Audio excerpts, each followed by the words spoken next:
I think I'm okay with this new wave of artificially generated social media influencers. Personally, I think they should be forthright in the fact that they aren't a real person. However, I kind of go back and forth on this argument of whether or not they actually do need to be forthright as far as them being artificially generated. Now, this all comes about specifically like artificially generated individuals on social media have been around, but none I think as popular as Fit Aitana. Don't necessarily know how to pronounce the name. And this is not a real person. I mean, they've created a very attractive, very seductive person. And I would say early on, if I click some of these interactions, what are your games? It came up on your Instagram. Thank you for sharing your images, so on and so forth. Until now, if I go up here, people are like, so nobody gives a fuck. She's an artificially generated image and she's not real, beautiful queen. But why do people make comments like they're a real person? The world is going to shit. I mean, it just goes, listen on. Are you artificial? And in here, as far as what I'm looking at it now, because this is actually the first time I've been on this profile, it says that they are an AI model. But like I said, these aren't new. Here's an article regarding this individual. Here's some articles on how they're made. There's different examples on here of different artificially generated social media influencers, so on and so forth. And really the crux of it comes down to, why do we use social media? Like, here's all of the connections to mental health.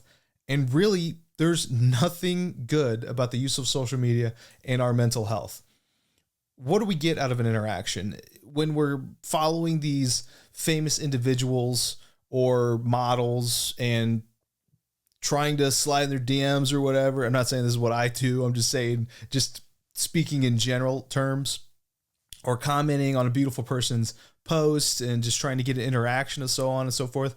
But even if you didn't meet like an actual model, an actual person, and you post something, you're still kind of putting yourself out there to an entity that is unlikely to respond or know that you exist. So why would that even matter if it's artificially generated?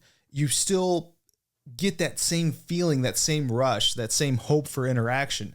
And I kind of equate this, and forgive me if this analogy is a little too far-fetched, to gambling. Gambling has an interesting way of being legal. So you don't have, like, the casino does not have to allow you to win.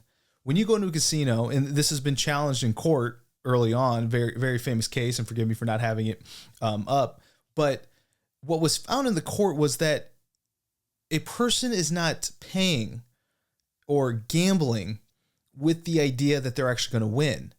It is the entertainment. It is the feeling that you get from putting your money out there, placing your bet until the bet is revealed. That is the entertainment aspect of it. And I equate this kind of just to the way social media is for individuals who are sitting at home and on their phones and following all these different models. That is the entertainment aspect. The end result, the person, is it fraudulent if it's not a real person? I kind of go back and forth. I think the intent with social media was to purely just have individuals share things, whether it's information, whether it's their images. But now we found a different use case where people are making money and giving audiences what they want.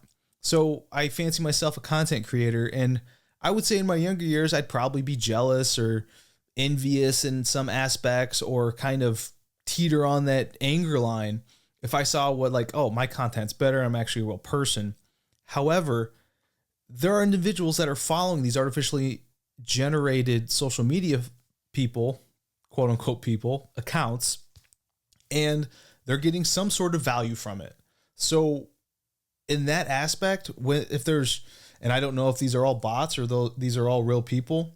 When I look at Fit Aitana, 212,000 followers. Maybe some are just because it's artificially generated and they're interested in what the posts are, or others generally find some sort of entertainment from looking at these images of someone or something that is not actually real. So really don't have a problem with it. And I don't know what's next. That's kind of the thing. Like, now it's not only these images, it's videos that people can generate through these like Stable Diffusion models where it's a real person who then takes an imagery and is applied to them like a super deep fake.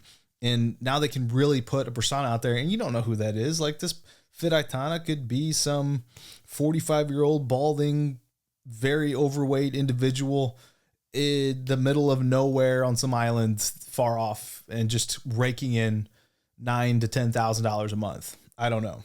But they're giving a product that gives value to individuals, and that's how I look at it. If you're someone who now knows that these AI models are out there and you still follow them, hey, that's your business.